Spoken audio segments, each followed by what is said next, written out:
Noticentro 1, CMI.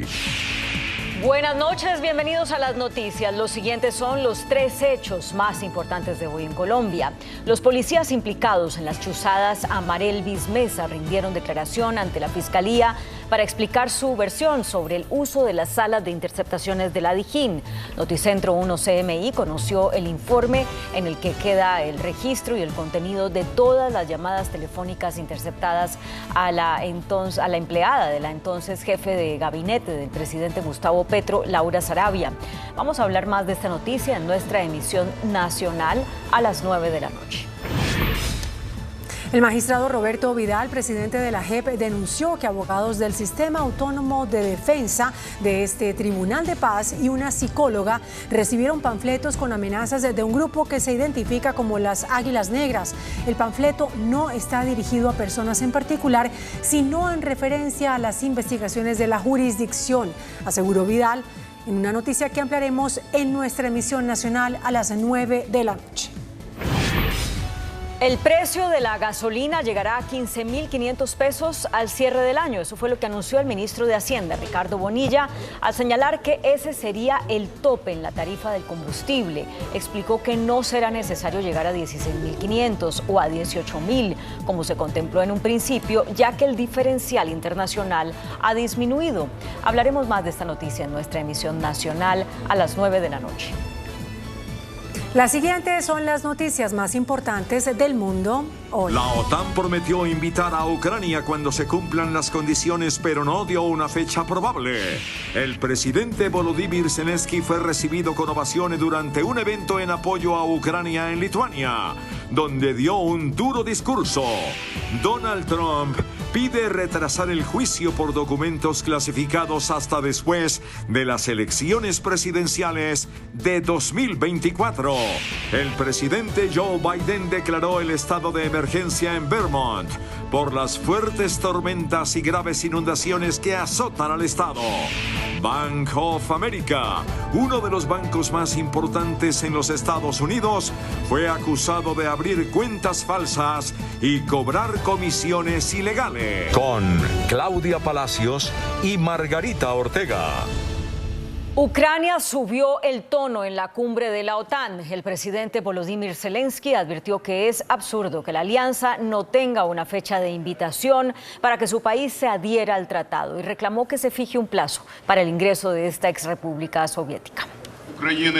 Las demandas de Ucrania para obtener una hoja de ruta clara y definida sobre su adhesión a la OTAN una vez terminada la guerra con Rusia marcaron el arranque de la cumbre de 2 días en Lituania de la alianza militar, mientras el presidente Volodymyr Zelensky aumentó sus presiones y criticó abiertamente la tibieza de la OTAN. El mandatario, que participa en el cónclave en calidad de invitado, advirtió que es absurdo que la alianza no tenga una fecha para que su país se adhiera a la misma. A pesar de las diferencias internas sobre el asunto, la organización transatlántica pretende mostrarse unida en su apoyo a Ucrania, y así lo reiteró el secretario general de la organización, Jens Stoltenberg, afirmando que van a enviar un mensaje claro sobre el camino que se tiene por delante. De hecho, los países de la OTAN decidieron durante la jornada que invitarán a Ucrania a la alianza cuando se cumplan las condiciones, pero no dieron a conocer una fecha probable pese a la presión de Zelensky, aunque como gesto de buena voluntad modificaron el camino de la membresía de Ucrania de un proceso de 2 etapas a un proceso de apenas una. El Kremlin, por su parte, indicó que sigue muy de cerca la cumbre, en la que asegura ver un fuerte carácter antirruso. Volodymyr Zelensky es aclamado por una multitud en Vilna, la capital de Lituania, escenario de la cumbre de la OTAN. En un acto paralelo a la cumbre de la OTAN y bajo un sol radiante, el presidente de Ucrania, quien se presentó junto a su esposa, fue ovacionado durante un mitin en una plaza céntrica de Vilna, la capital de Lituania, donde abogó por el ingreso a la alianza de su país en guerra con Rusia. Дякую за вашу допомогу нашій обороні, за вашу чітку і чесну і, що важливо, сміливу позицію щодо запрошення України в НАТО. Українські прапори на литовських вулицях однозначно доводять, ми вже союзники, і Україна захистить і свою, і вашу свободу. Zelensky, quien afirmó que la OTAN le dará seguridad a su país, se fundió en un abrazo con el presidente de Lituania, Gitanas Nausėda, desatando otra ovación. Lituania y Ucrania fueron repúblicas soviéticas hasta el derrumbe del bloque de este a inicios de los años 90. Y Rusia lanzó un ataque con drones iraníes sobre Ucrania antes del inicio de la cumbre de la OTAN. Los sistemas de defensa de Kiev se activaron la madrugada de este martes cuando las tropas del Kremlin enviaron aviones no tripulados a la capital. También se reportaron alertas aéreas en las regiones de Mykolaiv, Kherson, Kirovogrado, Poltava y Kharkiv. El presidente de Estados Unidos, Joe Biden, aprobó la declaración de emergencia en el estado de Vermont por las inundaciones que se generaron tras las intensas tormentas. Las intensas tormentas que inundan el noreste de Estados Unidos están convirtiendo las calles en ríos, obligando a evacuaciones de cientos de personas. ¡Oh, my God! Vermont, New Hampshire y Maine están bajo un riesgo menor de lluvias excesivas que ayer, pero la amenaza de inundaciones persiste. En Vermont y en Nueva York, los gobiernos están trabajando para hacer frente a los daños y las necesidades urgentes, pues sufren la peor parte de las inundaciones. Las autoridades de Montpelier, la capital de Vermont, se vieron obligadas a cerrar el centro de la ciudad y Joe Biden aprobó la declaración de emergencia porque las lluvias han durado más de 48 horas seguidas. This will help mobilize federal resources to support our response and recovery efforts for this unfolding and ongoing disaster. Las catastróficas inundaciones han suscitado comparaciones con el huracán Irene en 2011, que dejó comunidades enteras sumergidas y causó la muerte de al menos 40 personas en todo el país. Más de 3 millones de personas están bajo alertas de inundaciones hoy. Floodwaters continue to rise in some places, like our capital city, and have surpassed levels seen during Tropical Storm Irene. A la presa de Wearsville solo le quedan menos de 2 metros de capacidad de almacenamiento. Si el agua excede la capacidad, el primer aliviadero liberará agua en el río North Branch, algo que nunca ha ocurrido desde que se construyó la presa, así que no hay precedentes de los daños potenciales. El expresidente Donald Trump solicitó retrasar el juicio por la supuesta retención ilegal de documentos clasificados hasta después de las elecciones presidenciales de 2024. El equipo legal de Donald Trump busca que el juicio por la supuesta retención ilegal de documentos clasificados se retrase hasta después de las elecciones de 2024. Una opción bastante lejana del mes de agosto que proponía la jueza que lleva el caso, e incluso la defensa de Trump solicita que no se ponga fecha todavía al juicio, rechazando la petición del fiscal de celebrarlo en diciembre. El republicano cuenta por ahora con una gran ventaja en las encuestas frente a todos sus rivales. Sin embargo, esta estrategia judicial es, así sea de forma implícita, la admisión de que Trump cree que su agenda judicial y en particular el caso de Mar-a-Lago puede complicarle sus planes para regresar triunfal a la Casa Blanca. Bank of America, una de las entidades bancarias más importantes en los Estados Unidos, fue acusada de abrir cuentas falsas y cobrar comisiones ilegales. Los reguladores federales de la nación norteamericana señalaron que los empleados de esta entidad abrieron cuentas de tarjetas de crédito sin conocimiento de los clientes, además de duplicar los cobros y de retener bonificaciones a clientes. Como consecuencia, Bank of America acordó pagar 150 millones de dólares en multas y 100 millones de dólares a sus clientes. Nueva jornada de protestas en Israel tras el avance de la reforma judicial de Netanyahu. El Parlamento israelí aprobó en primera lectura la medida que pretende anular la posibilidad de que el Poder Judicial se pronuncie sobre la razonabilidad de las decisiones gubernamentales. Por eso las manifestaciones o los manifestantes bloquearon puntos estratégicos de norte a sur del país. Miles de personas tomaron desde temprano las principales carreteras y autopistas, cortando así los accesos a las principales ciudades como Tel Aviv y Jerusalén. Netanyahu pretende disminuir la jurisdicción de la Suprema Corte israelí para juzgar las decisiones tomadas por el gobierno. Una familia mexicana murió al estrellarse el helicóptero en el que viajaban rumbo al monte Everest en Nepal. 5 turistas mexicanos y un piloto nepalí murieron en el accidente. Los 6 fallecidos han sido localizados, pero las malas condiciones meteorológicas están dificultando los esfuerzos para transportar los cuerpos. Y fue hallado el empresario alemán Hans-Peter Mack, de 62 años, que llevaba una semana desaparecido en Tailandia. El hombre estaba descuartizado dentro de un congelador. Mack había sido visto por última vez manejando su carro Mercedes en Pattaya, una ciudad costera en el sur de Tailandia. Según un letrero de persona desaparecida distribuido por su familia, se ofrecía una recompensa de $86.000 por información que llevara a la ubicación de su familiar. El robot llamado Nadine es un humanoide de aspecto muy natural que fue creado a imagen y semejanza de su inventora para el cuidado de personas mayores. Nice to see you. Nadine, un robot social impulsado por inteligencia artificial con gestos y expresiones similares a los humanos, podría tener un papel importante en el futuro para atender a los enfermos y ancianos. Este robot tiene una apariencia humana realista y una piel y cabello naturales. Además, tiene unas manos muy realistas. Este android se ha creado a imagen y semejanza de su creadora suiza, Nadia Talman, que lleva 3 décadas investigando a los robots y quien es profesora de la Universidad Nanyang Technological de Singapur.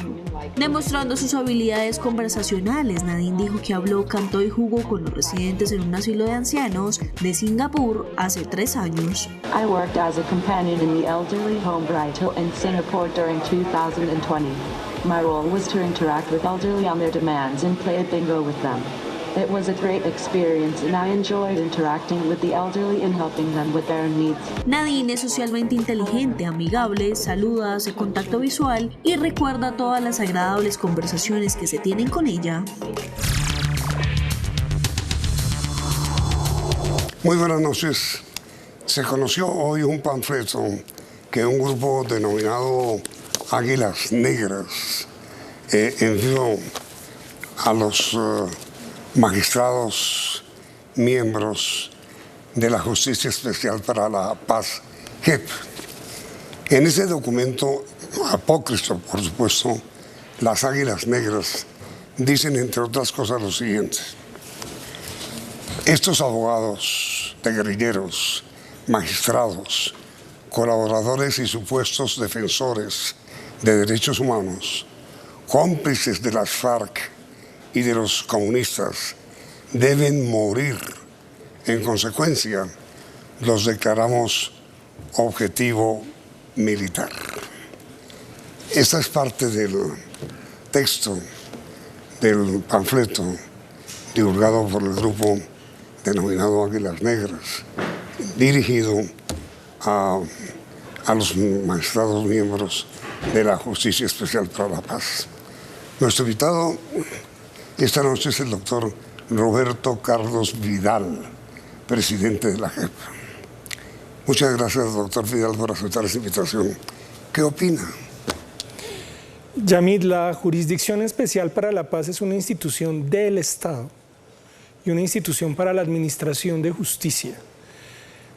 Una manifestación como la que usted leyó lamentablemente intenta amedrentar al Estado e intenta amedrentar el esfuerzo que viene haciendo la sociedad por conocer la verdad y por obtener los reconocimientos de los responsables en los más graves crímenes ocurridos durante el conflicto armado. Nosotros desde la jurisdicción creemos que eso no se puede permitir, que la jurisdicción tiene que seguir adelante, cumpliendo la función para la que ha sido creada, pero para ello, por supuesto, necesitamos la protección y el respaldo de todas las autoridades públicas responsables de ofrecer la seguridad y de hacer las investigaciones pertinentes. Tengo entendido, doctor Vidal, que usted se reunió hoy en la Fiscalía con los fiscales para presentar denuncias sobre esta amenaza. Sí, inmediatamente conocimos la amenaza, la pusimos en conocimiento de la Fiscalía General de la Nación. Tuve la ocasión de hablar extensamente con la vicefiscal Mancera, quien respondió inmediatamente a nuestras solicitudes y encargó a fiscales del más alto nivel, al director nacional de Derechos Humanos, para encargarse de estas investigaciones que no descartan ninguna línea de investigación en lo que ellos hacen. ¿Pero le dan alguna credibilidad? Ellos entienden que estas amenazas son amenazas primero contra toda la jurisdicción y no contra personas en particular, pero también dudan mucho de la autoría de las mismas, dado que hoy en día no habría un grupo que la Fiscalía pueda identificar como las Águilas Negras. Pero digo, ¿le dieron credibilidad o no? Ellos entienden que es una amenaza seria y que tiene que tratarse con mucho cuidado. Pero si ellos mismos, la Fiscalía, quiero decir, advierten que este grupo denominado Águilas Negras no existe. Lo que encuentran ellos es que habría que establecer cuál sería el verdadero origen de esas amenazas, que habría que poner en conexión con otras que lamentablemente recibimos hace poco más de 2 meses y que fueron dirigidas a uno de nuestros magistrados, su magistrado auxiliar y unos testigos, y que igualmente en su momento fueron firmadas por un grupo, pero rápidamente fueron desmentidas. La labor de las entidades de investigación del Estado tiene que dirigirse primero, reitero, a establecer el origen de estas intimidaciones contra la JEP. Pero uno de los magistrados miembros de la JEP, el magistrado Ramelli, me parece, ya ha sido objetivo de varias amenazas, ¿no?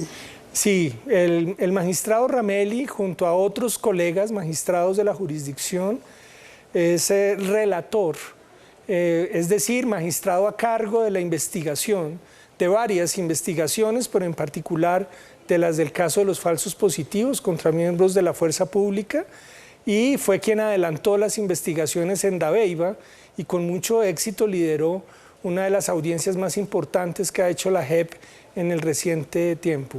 Pero y con respecto a la solicitud de protección que usted formuló a la vicefiscal Mancera, ¿qué respuesta obtuvo? Ellos están avanzando en las investigaciones, han mantenido contacto con la jurisdicción, pero le ha correspondido al Ministerio de Defensa en particular y al Ministerio del Interior, quienes han ofrecido un incremento importante de las medidas de seguridad a los equipos de la JEP y en particular a sus magistrados. Y en este panfleto de las Águilas Negras dicen que sus cabezas ya tienen precio. Sí, los términos de ese panfleto son y tratan de ser intimidantes de las instituciones judiciales del Estado. ¿Qué tipo de investigaciones están en este momento adelantando ustedes que pudiera haber originado esta amenaza si es que es verdadera? Las investigaciones que adelanta la JEP sin duda afectan diversos intereses en muchos sectores, y en la medida en que nosotros hemos ido avanzando no solo en obtener la verdad, sino en hacerla pública, y también en que los perpetradores reconozcan su responsabilidad y por esa vía también señalen otros responsables que no habían sido tenidos en cuenta por las investigaciones judiciales en el pasado. Por supuesto, pueden apuntar en muchas direcciones. Ahora bien, las investigaciones de la JEP tienen unos comparecientes obligatorios, los antiguos miembros de la guerrilla de las FARC y los miembros de la fuerza pública que incurrieron en graves crímenes, y ellos que se han acogido a la JEP, que se han sometido a la JEP, han ofrecido una información muy valiosa que puede tocar intereses de diverso tipo. Pero digamos, ¿qué tema concreto están ustedes estudiando en este momento o investigando en Antioquia, que parece ser el origen de esto, ¿verdad? Sí, está dirigido especialmente o hace mención de las investigaciones que hacemos en el caso 3, particularmente de los falsos positivos, en los que hubo desaparición de personas por parte de miembros de la fuerza pública para presentarlos como falsas bajas en combate. Entonces, ¿podría ser eso? ¿Podría? Podría, pero nosotros ahora no quisiéramos especular sobre los posibles responsables, pero sin duda esos casos son sensibles, y en particular lo de Dabeiba, la investigación en Antioquia es la que ha suscitado la mayor cantidad de amenazas. En ese caso concreto ya llevamos 12. Comenzaron amenazando a las víctimas, después amenazaron a los comparecientes, es decir, a los militares, amenazaron después a sus abogados y en lo último han amenazado a los magistrados y a la JEP en su conjunto. ¿Cómo es el caso de Dabeiba, doctor Vidal? El caso de Dabeiba es una de las contribuciones más importantes de la JEP al conocimiento del conflicto armado en Colombia, porque se trata de hechos que no habían sido conocidos en el pasado por investigaciones judiciales y tiene que ver con los aportes a la verdad que hicieron los militares que estaban ya siendo indagados por la propia jurisdicción. Es el caso que lidera el magistrado Ramelli junto a la magistrada Díaz y al magistrado Parra. Ellos comenzaron, Ramelli, haciendo una indagación sobre esta práctica de los falsos positivos en el Meta. Y uno de los militares que está hablando del Meta es el que lo pone en conocimiento de que también hechos similares habrían ocurrido en Antioquia. El magistrado Ramelli le confirió credibilidad a esas declaraciones, entraron en una corroboración, mandamos equipos al cementerio de Dabeiba que había sido mencionado y allí efectivamente encontramos hasta ahora 49 restos de personas que habían sido inhumadas ilegalmente en el cementerio de Dabeiba y que respondían a la práctica de desaparición forzada y de falsos positivos. ¿Pero qué fue concretamente lo que ustedes descubrieron que había pasado en Dabeiba?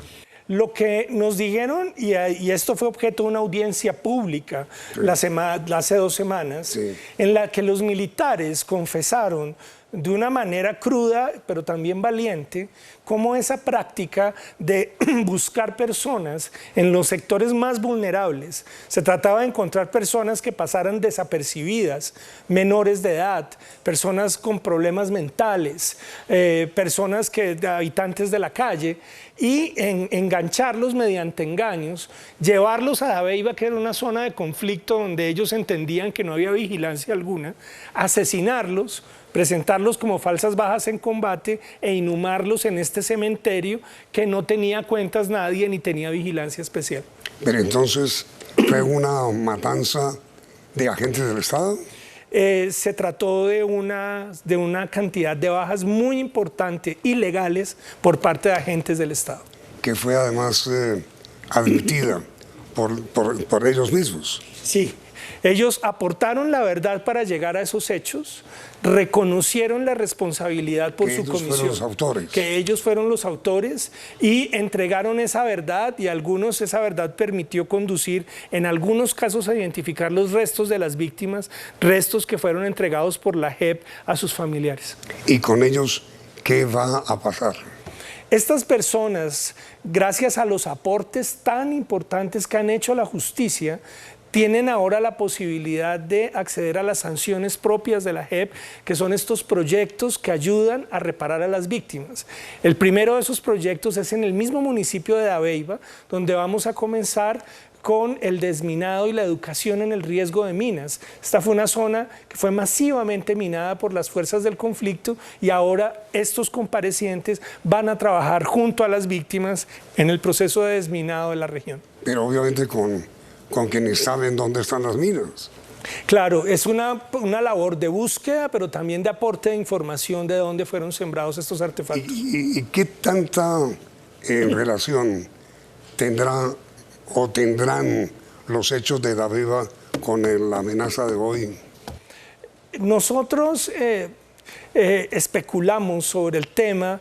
Hay algunas referencias a la búsqueda de los cadáveres, incluso al desminado en el texto de las amenazas, que hace pensar que hubiese una preocupación de sus autores por el desarrollo de esas investigaciones.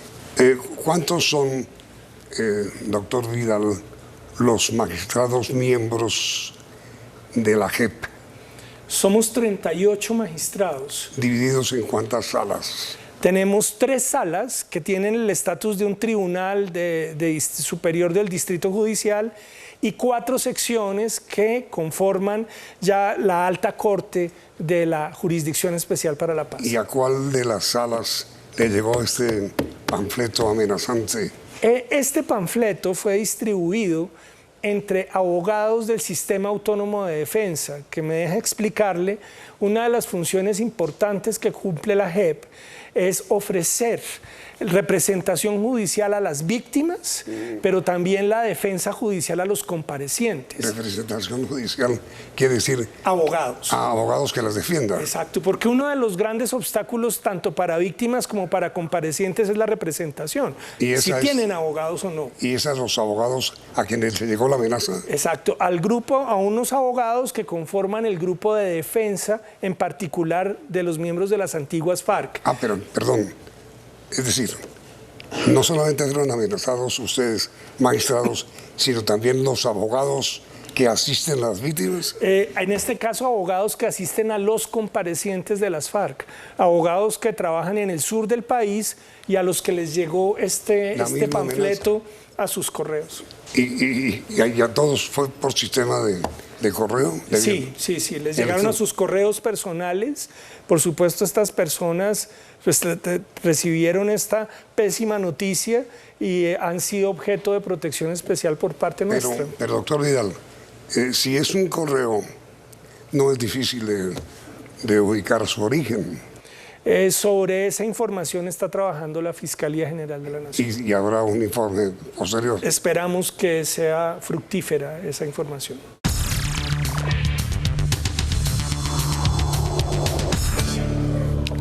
¿Qué hay de Mancuso, doctor Vidal?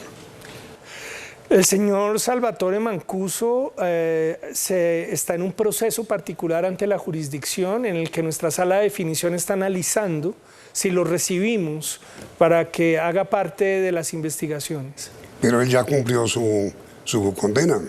Claro, él hizo parte de estos líderes paramilitares que fueron extraditados a los Estados Unidos. Sí.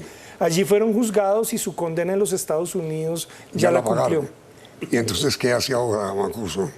Mancuso técnicamente está en un centro de detención de migrantes y está en el debate de cuál va a ser su destino. Ah, pero ya está libre, digamos. En términos criminales, sí. Él ya cumplió su condena. Sí. ¿Y cuál podría ser su destino, el que él escoja? No, esto depende de las autoridades de los Estados Unidos y de las autoridades colombianas. Mejor dicho, va a ser deportado. Es una cuestión que está por definirse. Ha sido solicitado en extradición por autoridades judiciales colombianas para que lo envíen a Colombia. Y hay la posibilidad de que permanezca en los Estados Unidos, pero entendemos también que él ha solicitado ser enviado a Italia, donde aparentemente debe tener ciudadanía. ¿Que permanezca en Estados Unidos libre? Esa es una cuestión que tienen que definir las autoridades judiciales, pero él ya cumplió, lo que entiendo es cumplió sus sanciones. Por eso, las autoridades judiciales de Estados Unidos, ellos deben definir muy puntualmente si lo dejan libre en territorio americano. Sí, señor. ¿Y podría quedarse a vivir allá? Es una posibilidad que entiendo en las reglas migratorias podría existir. ¿Y si no, aceptar que sea deportado? Sí, señor. ¿Y él pidió ser deportado a Italia o a Colombia? Entiendo que son los debates que él ha propuesto a las autoridades americanas. Pero ¿cuál de las dos? Creo que varias están en juego, varias opciones. Pero el hecho de que él esté cooperando, por llamarlo de alguna manera, para que sea aceptado por la JEP, quiere decir que él sí preferiría Colombia, porque prácticamente si es aceptado por la JEP, tendría el beneficio de quienes están protegidos, por llamarlo de alguna manera, por la Justicia Especial para la Paz. Uno de los efectos que tendría recibir al señor Mancuso dentro de la JEP es que él podría venir a Colombia y recibir los beneficios de la jurisdicción. Nosotros tenemos esta libertad condicionada o libertad condicional de la que disfrutan las personas que se someten a la jurisdicción. Entonces abriría un camino, sin duda, para que viniera al territorio nacional. No cárcel. Tendría que estar sometido a las investigaciones de la jurisdicción y si fuera encontrado responsable al destino que tienen las personas, que es no cárcel, sino sanciones de otro tipo. Por eso, de ninguna manera, si se somete a la JEP y la JEP acepta o lo acepta como persona a ser juzgada, no será condenado a prisión con rejas, digamos. Claro, en el caso de la JEP ese sería el destino, pero también tendría que advertirle que él está siendo procesado por otras autoridades judiciales, comenzando por los tribunales de justicia y paz, que son los que tienen la competencia directa de su actuación como paramilitar con sanciones que le han sido impuestas con sentencias muy gruesas sobre Mancuso. Él no tendría que estar en la jurisdicción de la JEP, a menos que la JEP lo decida. Sí, señor, ese es exactamente. Si ustedes deciden que sí, ¿no habrá otra jurisdicción que lo pida? Esa es una posibilidad, porque la JEP, y tiene alguna complejidad, la JEP juzgaría a Mancuso bajo unas circunstancias de su actuación, respetando la competencia que tiene la justicia ordinaria a través de Justicia y Paz para juzgarlo como paramilitar. ¿Y en caso de que eso no sea así? En el caso en que no se ha recibido, también hay nuevas eventualidades, si es que él siguiera siendo juzgado por Justicia y Paz, que siguiera o que la definieran su destino las autoridades de los Estados Unidos. ¿Usted cree, doctor Vidal, importante, novedoso, el aporte que el señor Salvatore Mancuso ha hecho con sus delaciones y revelaciones que últimamente ha formulado? Eso es lo que están definiendo mis colegas de la Sala de Definición de Situaciones Jurídicas. ¿Eso no tiene que ver con usted? Tiene que ver con la jurisdicción, pero es una decisión que tienen que tomar mis colegas magistrados, que es hasta qué punto los aportes de él son aportes novedosos y contribuyen a la investigación de la jurisdicción. ¿Cuántos son los miembros de esa sala? Esta es una subsala de 3 magistrados. ¿3? De 3 magistrados. ¿Y lo que ellos digan es palabra final? En este caso, respecto de la admisión de Mancuso, es palabra de ellos. No, pero dijo final. Sí, ahora, en estos casos en que se define la situación de una persona, siempre tiene doble instancia. Entonces está esta subsala, la sala de definición, y está nuestra sección de apelaciones, que es la segunda instancia de la jurisdicción. Sección de apelaciones que son también 3. En el caso de la sección de apelaciones son 5 magistrados. ¿Y quién puede presentar la apelación? El mismo Mancuso y sus abogados. Apelación en caso de que sea negativa. En el caso en que estuviera inconforme con la decisión de primera instancia. Pero si el tribunal o la sala de 3 lo acepta, ¿es de obligatoria admisión por parte de ustedes?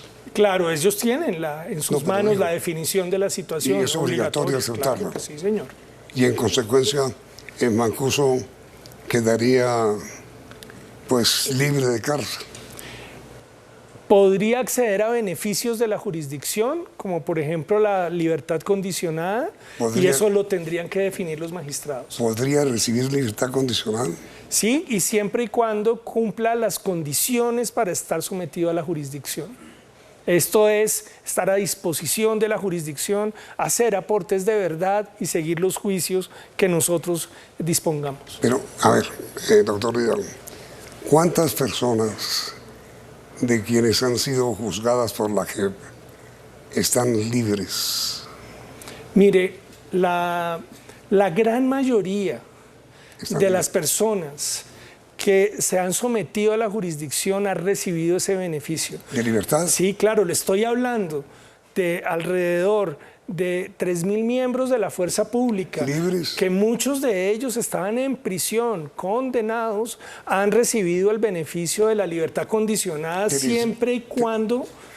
3.000, le estoy diciendo. De la fuerza pública. De la fuerza pública, siempre y cuando estén a disposición de la jurisdicción. Pero están libres. Pero están libres. Y lo propio pasa, ¿sí?, con los miembros de las FARC que están sometidos a la jurisdicción, la mayoría de ellos amnistiados, pero alrededor de 2.000 o 3.000 que estaban en procesos en la jurisdicción ordinaria han recibido beneficios de la JEP, se encuentran en libertad condicionada, sometidos a la autoridad de la jurisdicción. Pero yo entendía, doctor Vidal, que en algunos casos la JEP obligaba a unos trabajos especiales. Sí, señor, porque no le estoy diciendo, es una situación temporal mientras transcurre el juicio. Ajá. Cuando termine el juicio, ellos tendrán su condena, y su condena es a realizar unos trabajos específicos hasta por 8 años, siempre y cuando cumplan todas estas condiciones. Pero la condena es libres. Es por fuera de establecimiento carcelario, sí. Trabajando en los proyectos que yo le digo. Pero sin cárcel. Sin cárcel, ese es el acuerdo de La Habana. ¿Y qué pasará cuando salga la sentencia final de ustedes sobre las FARC? Cuando salga esa sentencia, las personas que sean encontradas responsables van a ir a trabajar en los proyectos que contribuyen a la reparación de las víctimas hasta por 8 años, con unas restricciones de sus derechos. Van a estar, como siguen estando hoy, vigilados, y van a tener un reporte permanente de su conducta. Pero libres. Sí, en libertad, con una asignación a esos proyectos en el tiempo que tienen que trabajar. Pero están afuera. Es decir, en diciembre es más o menos, ¿no? Sí, sí. En diciembre quedarían libres todos quienes fueron miembros de las FARC. En términos de la libertad que usted está diciendo, claro, quedarían sujetos a las sanciones propias, que son con alguna restricción de derechos, pero por fuera de la cárcel, libres. Sin duda. Bueno, y finalmente, doctor Vidal, les prometieron protección. Sí, señor, el Ministerio del Interior y de Defensa nos ha ofrecido protección, pero sin duda vamos a necesitarla en un volumen muy grande en el futuro para cumplir con nuestras obligaciones. Doctor Roberto Carlos Vidal, presidente de la JEP, muchísimas gracias. A usted, Yamil, muchas gracias. Y protejas. Sí, señor. Y a ustedes gracias por la sintonía y los invitamos a que continúen aquí, en Noticentro 1, CMI. Noticentro 1, CMI. Comisionado de Paz bloquea proyecto de decreto sobre suspensión de órdenes de captura a bandas criminales. El decreto sería declaratoria de guerra al fiscal general, expresa comisionado. Timochenko y Pastor Alape, jefes de ex-FARC, piden al gobierno que exija cesar asesinatos de firmantes de paz. Van 390 firmantes de paz asesinados desde la firma de la paz. Respeto a la población civil pide Cardenal Rueda. Serpillo sí paga, comenta Personero. Bogotá con el peor tránsito del mundo, dice Financial Times. Más de 1.700 elefantes blancos. Detenido canadiense por agresión a policía en El Dorado. Solo 15% de capturados van a cárceles, dice policía. Gasolina subirá hasta 15.500 pesos. Con Claudia Palacios y Margarita Ortega. Bienvenidos a nuestra segunda hora de noticias. El alto comisionado para la paz, Danilo Rueda, vetó y bloqueó la expedición de un decreto que buscaba agilizar el mecanismo para levantar las órdenes de captura a miembros de estructuras criminales de alto impacto que participarán en un proceso de paz. Según pudo establecer Noticentro 1 CMI, el comisionado Rueda se opuso a este decreto porque considera que es una declaración o que sería una declaración de guerra al fiscal general. Este es el borrador de un decreto que buscaba agilizar y facilitar el levantamiento de las órdenes de captura a voceros, representantes o negociadores de grupos armados ilegales, cualquiera fuera el estatus reconocido, y de igual manera a bandas criminales de alto impacto. El borrador del decreto que llegó a la Secretaría Jurídica de Palacio fue colgado en la página de la Casa de Nariño para comentarios. Sin embargo, el texto de este decreto no había sido consultado con el alto comisionado para la paz, Danilo Rueda. Una vez se enteró el comisionado de que había sido publicado el borrador del decreto, pidió retirarlo inmediatamente. Una acción que ocurrió hace aproximadamente 20 días. Para el comisionado, de ser firmado este decreto, se convertiría en una declaración de guerra contra el fiscal general de la nación. Según el texto, que no pasó de ser un borrador, es decir, una idea, buscaba darle facultades al presidente para que una vez se hubiera iniciado un proceso de paz con una organización armada o banda criminal, la autoridad debía suspender las órdenes de captura que se hubieran dictado contra los miembros de esas organizaciones que participarían en las mesas de conversaciones de carácter político, es decir, el Estado Mayor Central de las FARC y la Segunda Marquetalia. La misma medida podría ser aplicada a integrantes de estructuras criminales llamadas de alto impacto, como el Clan del Golfo, las autodefensas de la Sierra Nevada y las bandas urbanas de Buenaventura, Chocó y Antioquia, expresaba el borrador.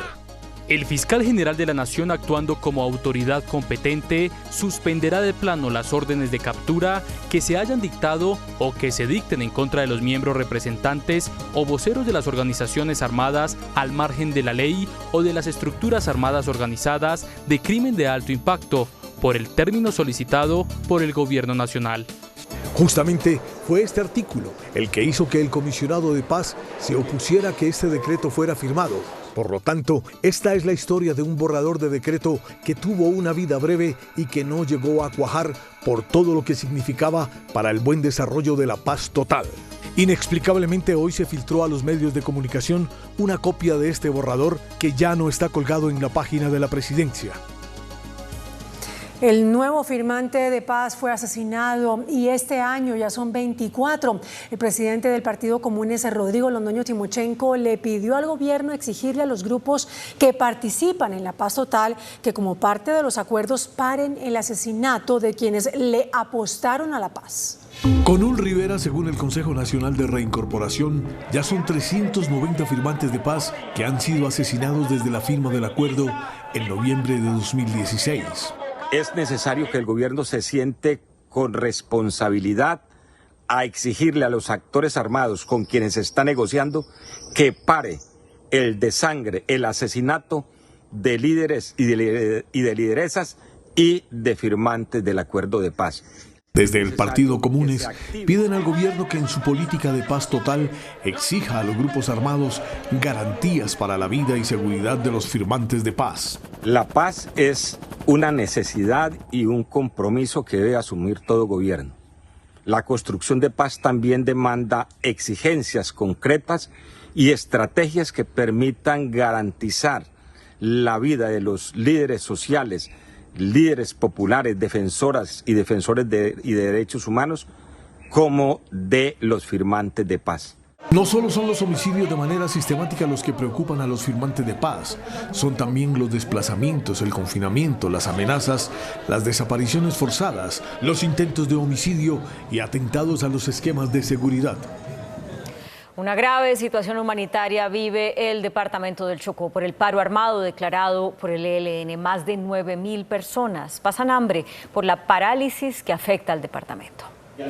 Desde Medellín, el gobernador de Chocó, Ariel Palacios, dijo que el paro armado del ELN llegó a su límite y causó una devastadora crisis de confinamiento, desplazamiento y hambre en al menos 5 municipios. Alrededor de 9.000 personas que están ubicados en la parte media del río San Juan y que lógicamente comprenden 5 municipios, que son Cipí, Novita, la zona rural del municipio de Ismina, Medio San Juan y Litoral del San Juan. Y le pidió al gobierno incluir al Clan del Golfo en un cese al fuego.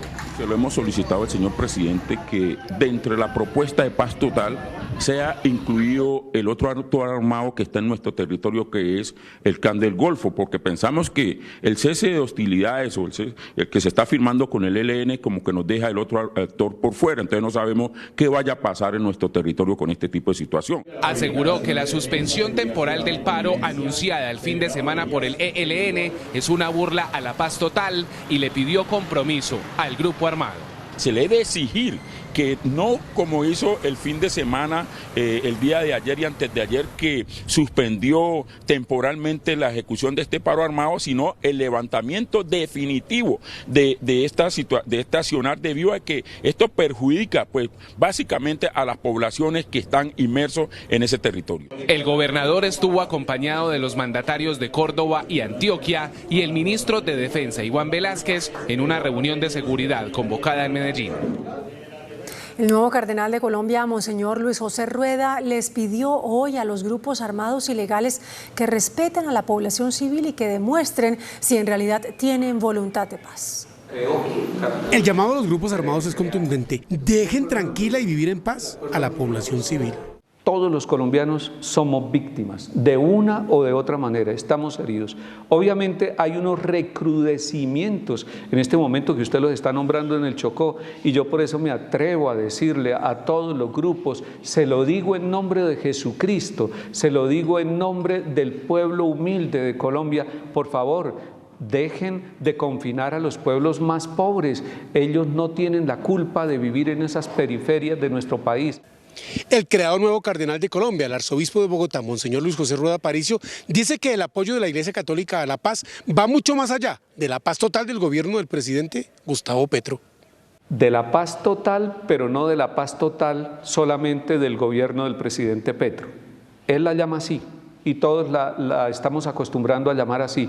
Yo creo que la paz total es la paz en la familia, es la paz en el corazón, es la paz en la escuela, es la paz en la calle, es la paz en los campos, es la paz con Dios, con la naturaleza, con nuestra conciencia y con los demás. Esa sí es la verdadera paz que no se acaba en 3 años, sino que perdura porque es la paz que Cristo nos da.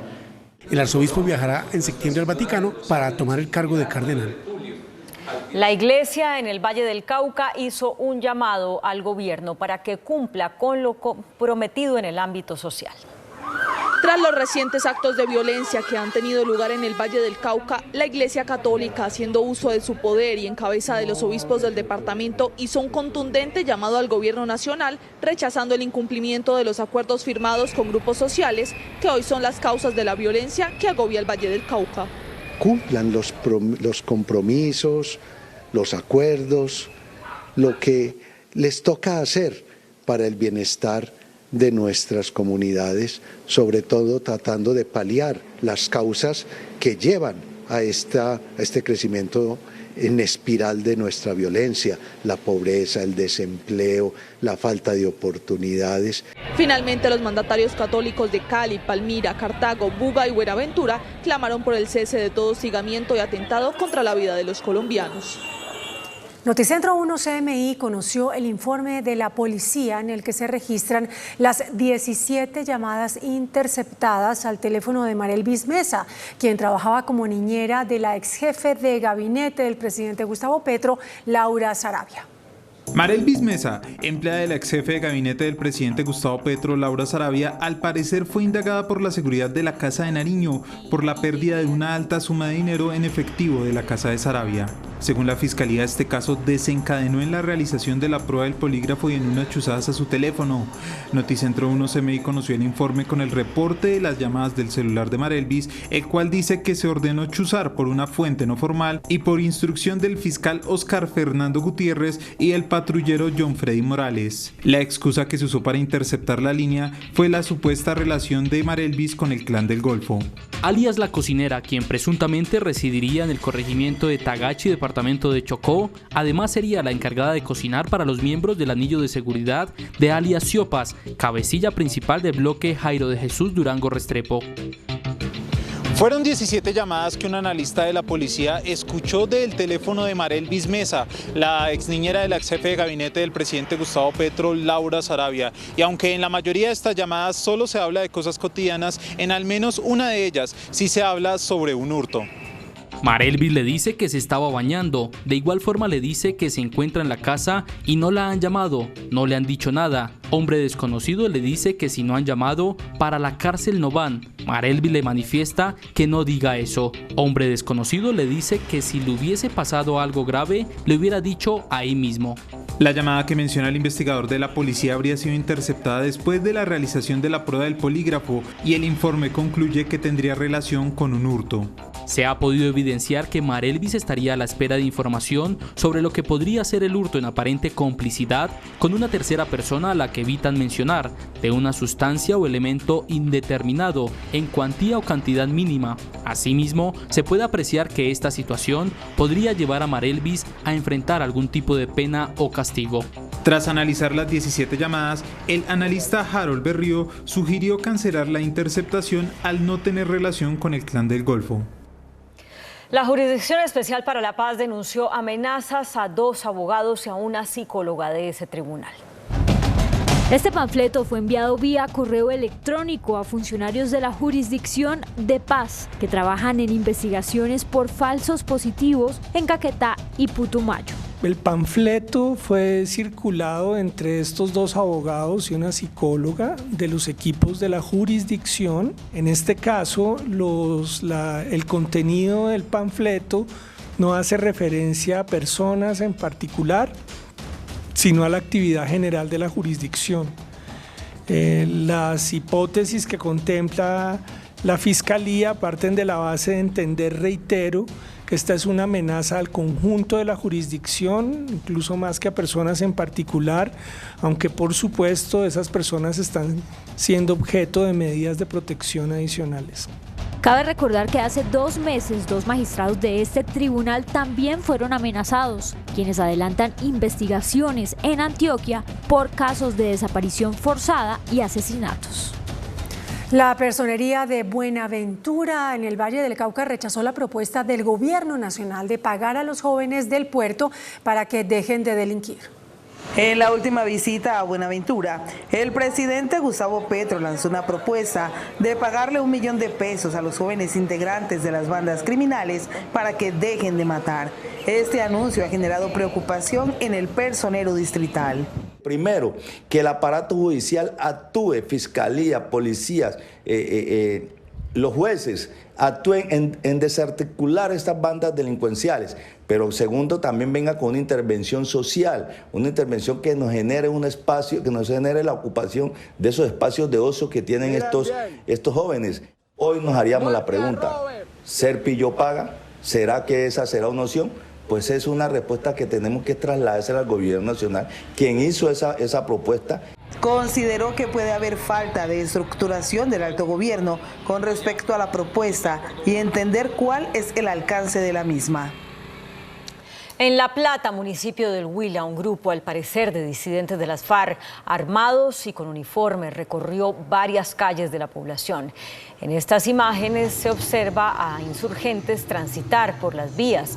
Las autoridades del Huila realizaron un consejo de seguridad para tomar medidas respecto a estos hechos. El canciller Álvaro Leiva, la directora de la Unidad para la Implementación del Acuerdo de Paz, Gloria Cuartas, instalaron hoy la instancia internacional de apoyo al Acuerdo de Paz suscrito con las FARC en noviembre de 2017. Ante cerca de 100 embajadores de organismos multilaterales y representantes de gobiernos, el canciller activó la instancia de acompañamiento internacional a la implementación del Acuerdo de Paz con las FARC. Faltan pasos para culminar el proceso de paz. Estamos en la construcción de un proceso de paz. El acuerdo no ha llegado a su culminación. De tal manera que esta es una participación activa que implica además que la alta parte contratante, el gobierno en este momento, representada por mí, y la alta parte contratante de las FARC-EP, todavía está allí para seguir construyendo. Dice el canciller que el compromiso del gobierno con el acuerdo con las FARC es total. Bogotá se ubica en el primer lugar de las ciudades más congestionadas del mundo, según el Financial Times.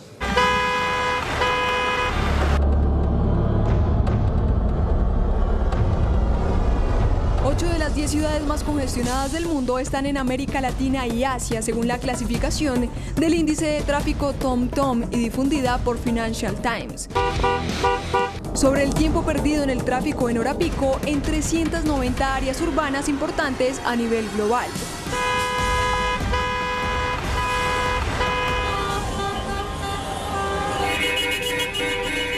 La capital de Colombia, Bogotá, fue el área metropolitana más congestionada de todo el mundo, con conductores que perdieron un promedio de 132 horas por tráfico en hora pico durante el año. Las comparaciones en este estudio se basaron en el tiempo necesario para conducir un viaje de 10 kilómetros hacia y desde el trabajo durante las horas pico congestionadas, en relación con el mismo viaje en condiciones óptimas con tráfico fluido. La segunda ciudad más congestionada fue la capital de Rumania, seguida por la capital de Filipinas, Manila, Bangalore en India y la capital peruana, Lima, y en sexto lugar la brasileña Recife. Las 10 ciudades más congestionadas tuvieron un tiempo promedio anual perdido por el tráfico de al menos 79 horas. Un fuerte reclamo hizo a las tropas el ministro de la Defensa, Iván Velásquez, por los bajos índices de incautación de cocaína en 3 departamentos del país. Desde el departamento de Antioquia, el ministro de Defensa, Iván Velásquez, hizo un llamado a toda la tropa militar y a la policía por los bajos resultados en incautación de cocaína. Dijo que están muy graves. Los 3 departamentos llevamos tonelada y media, estamos muy graves. Y entonces ver cómo eso se va a incrementar de manera efectivamente sustancial. Hizo el llamado de atención a la 7ª División del Ejército, que hace presencia en los departamentos de Antioquia, Chocó y Córdoba. Hemos insistido en que es necesario incrementar sustancialmente la incautación de cocaína. Según el jefe de la cartera de defensa, la meta es incautar este año 834 toneladas de cocaína en Colombia. Y el ministro de Justicia, Néstor Osuna, anunció que el próximo mes será presentada la nueva política antidrogas que regirá en los próximos 10 años. La nueva política ha sido construida con el apoyo de 2.700 líderes y 274 organizaciones sociales.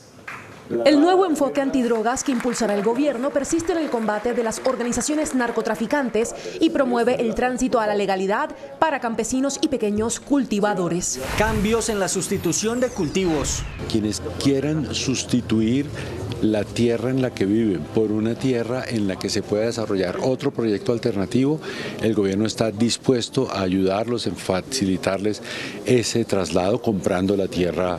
Puede ser una opción y debe ser pagarle a los campesinos por servicios ambientales, por cuidar la selva. Uso lícito de la hoja de coca. Quienes quieran desarrollar actividades lícitas con la hoja de coca o con el cannabis que ya existen como fertilizantes, como alimentos, como medicamentos, como cosméticos, pues también estamos listos para apoyar todas esas iniciativas. Los cultivadores, quienes estamos asociados al campo, a la producción, vamos a encontrar alternativas en otro tipo de oportunidades productivas. Respeto a los consumidores. Osuna advirtió que no se perseguirá a los consumidores que no sean problemáticos. Es más o menos parecido a la persona que decide un viernes tomarse un par de tragos. Si eso no es problemático, pues forma parte de su esfera de libertad. Consumo problemático, llamémoslo la adicción o como quieran, sí es un asunto que debe ocupar la atención del Estado con programas de salud pública. La Policía Nacional aseguró que la lucha antinarcóticos con Estados Unidos no se verá afectada como consecuencia de los bajos índices de erradicación de cultivos de coca. El director de la Policía Nacional, general William René Salamanca, reaccionó a la suspensión del monitoreo de cultivos de coca por parte de Estados Unidos. No afecta para nada, porque la policía tiene también su propio control y monitoreo.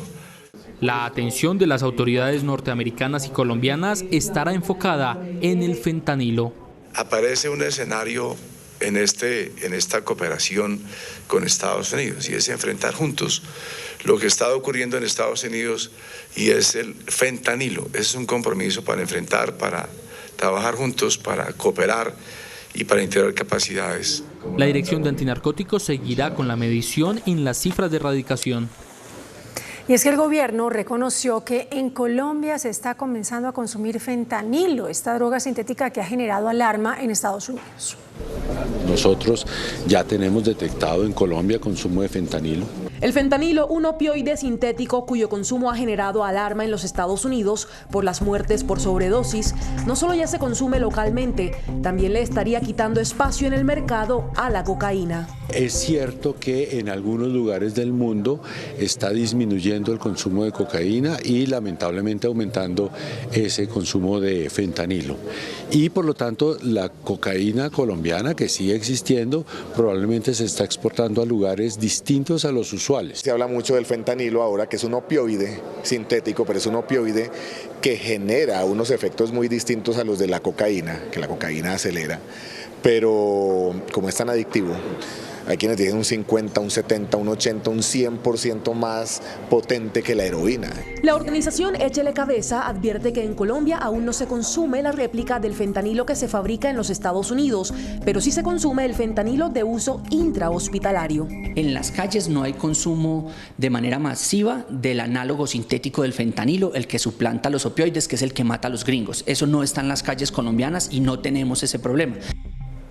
Mediante un comunicado público, el embajador ante la Casa Blanca, Luis Gilberto Murillo, destacó el trabajo mutuo de Colombia y Estados Unidos en la lucha contra las drogas. De esta manera, le salió al paso a las voces que hablan de un enfriamiento de las relaciones bilaterales.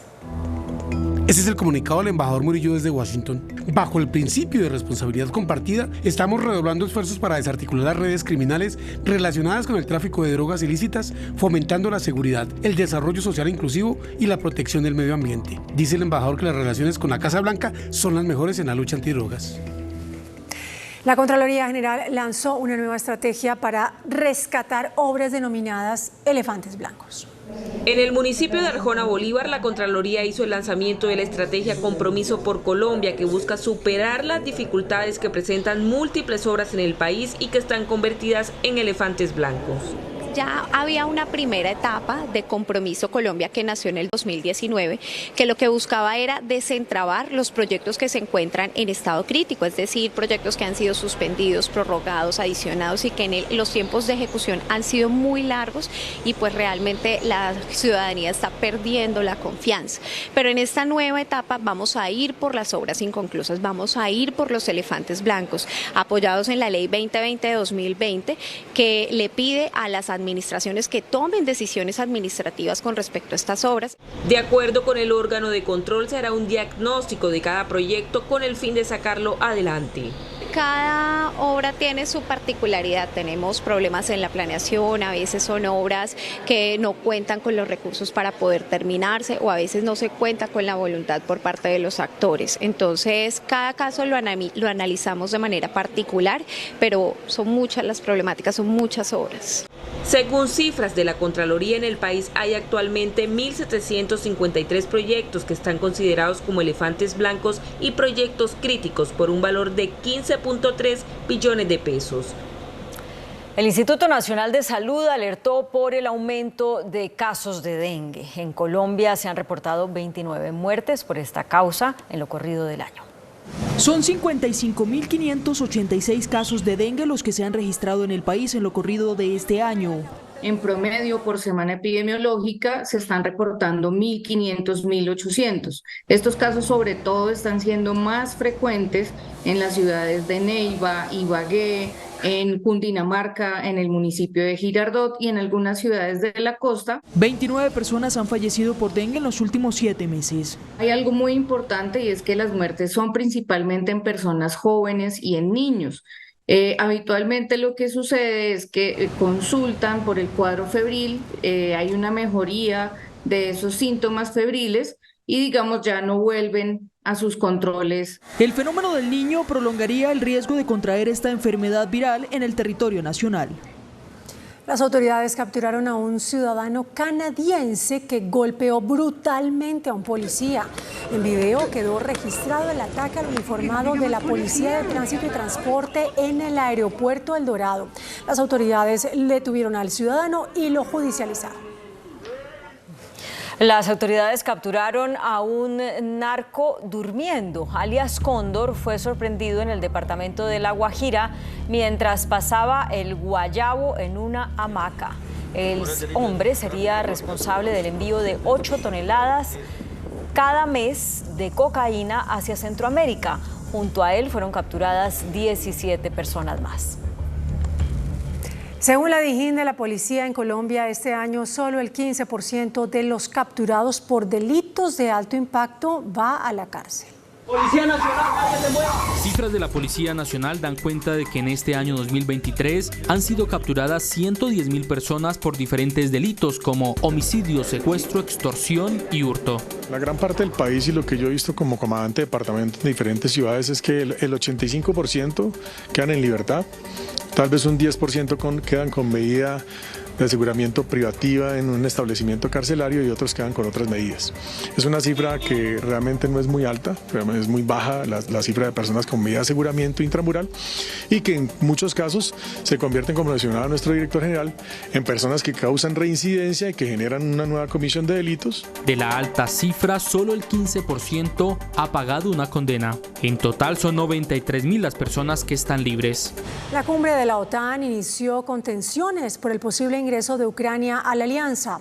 Estados Unidos renovó la licencia de operación de monómeros.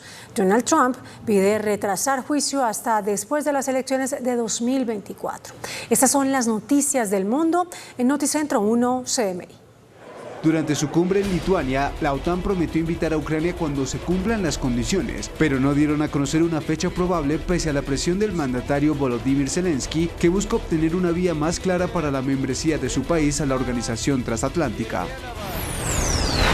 Estados Unidos renovó por un año más la licencia que le permitía a la empresa colombo-venezolana Monómeros y sus subsidiarias realizar transacciones sin verse afectadas por las sanciones impuestas al gobierno de Nicolás Maduro.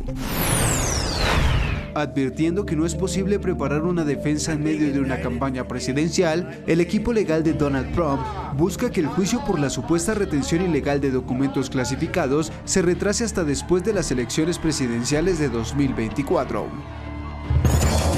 El ministro de Hacienda, Ricardo Bonilla, advirtió que el precio techo de la gasolina será 15.500 pesos por galón. Así lo anunció el jefe de la cartera de Hacienda, Ricardo Bonilla, al señalar que los 15.500 pesos por galón sería el máximo tope en la tarifa del combustible. Nos quedan 4 meses en gasolina corriente. Debemos llegar a un horizonte que, si lo miráramos en enero de este año, el horizonte era 18.000 pesos. Hace 3 meses el horizonte fue de ya 16.000 pesos. Hoy podemos hablar que el horizonte viene bajando y probablemente sea 15.500. Es decir, que ya la brecha es cada vez más pequeña. Por el lado de los taxis, el ministro Bonilla sostuvo que no subsidia estos combustibles. No les podemos congelar ni subsidiar la gasolina y lo que hay que hablar con ellos, efectivamente, lo está haciendo el Ministerio de Transporte, es cómo mueven sus tarifas y trabajan bajo la luz de plataformas. El ministro de Hacienda no comparte los reparos del Comité Autónomo de la Regla Fiscal. Eso sí es un tema de interpretación, una amistosa diferencia de interpretación, porque para la CAR lo que lo que sería ocasional, para nosotros es permanente. Finalmente, el gobierno destaca las cifras de inflación reveladas por el DANE. Cede la informalidad laboral en el país, según el DANE. Entre marzo y mayo de este año, el DANE registra 12.863.000 trabajadores informales. Para ese periodo, la informalidad se ubicó en el 56.7%, menor a la reportada los mismos meses del año 2022. Las ciudades con mayor trabajo informal son Sincelejo con un 69.1%, Riohacha 64.9% y Valledupar 64%. Mientras que Bogotá, la capital del país, es la que menos informalidad registra. XM, operador del mercado energético, reportó que el nivel de los embalses de generación cerró en junio con un nivel de 72,43%. La cifra representa un alza de 7% frente al mes de mayo, debido a un incremento de lluvias en algunas regiones del país. En el Valle, los embalses marcan los mejores promedios mensuales. La ministra de Minas y Energía, Irene Vélez, sostuvo que no hay irregularidad o ilegalidad en los contratos de su esposo, un ciudadano neerlandés, con el Estado. De acuerdo con la funcionaria, no hay conflicto de interés en los documentos firmados por su cónyuge.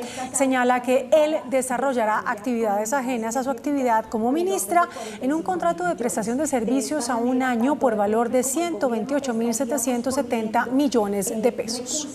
El índice de capitalización de la bolsa, que mide el comportamiento de las 25 principales acciones, cerró al alza. El índice selectivo MSCI Colcap de la Bolsa de Valores de Colombia subió 1,51% a 1.147 puntos.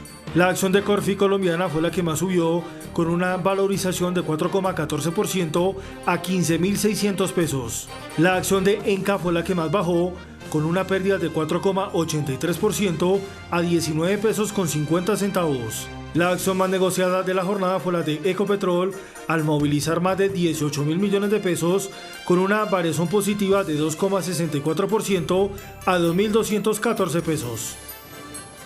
La deuda externa colombiana aumentó 7,5% en abril. Indicadores económicos en Noticentro 1 CMI. La tasa representativa del mercado que regirá para mañana miércoles será de 4.193 pesos con 59 centavos.